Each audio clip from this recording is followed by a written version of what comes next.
Monsieur Édouard Philippe vient de s'exprimer. Il a même dit à un moment donné, mais le Sénat m'a déçu. Très honnêtement, le Parlement et le Sénat en particulier n'a pas à satisfaire ou à décevoir Monsieur Édouard Philippe. Il a à faire son travail, ce que nous avons fait jusqu'au bout avec détermination. Et je pense que le Premier ministre devrait balayer devant sa porte.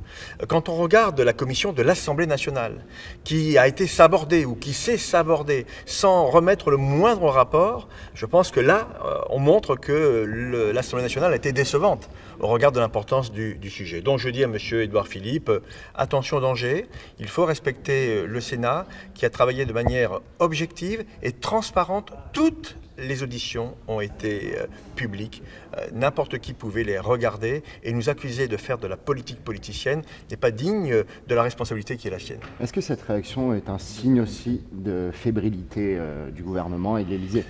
On peut s'interroger, s'y a-t-il une fébrilité, si on cherche à enfumer l'opinion des Français, peut-être faire de cette affaire, par ses réactions violentes, une sorte de nez rouge sur... Donc ça c'est pas bon, ça peut le refaire aussi, ça c'est pas si bon enfin, patin, ça.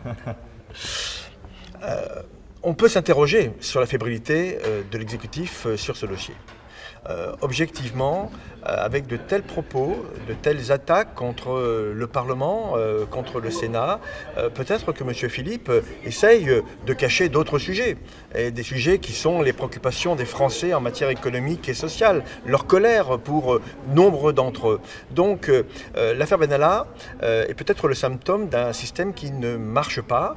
En tout cas, nous n'avons fait que le travail qui était le nôtre, à savoir investiguer, produire des préconisations pour que l'exécutif soit protégé, y compris la personne du président de la République, et mettre en cause les responsabilités, sous réserve bien sûr que la justice s'en saisisse. Avec cette réaction, est-ce que vous estimez que le gouvernement joue un jeu dangereux ou essaie d'affaiblir le Sénat ?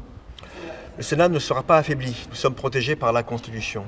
Et si le gouvernement n'accepte plus, finalement, un contre-pouvoir, puisque c'est bien de cela dont il s'agit.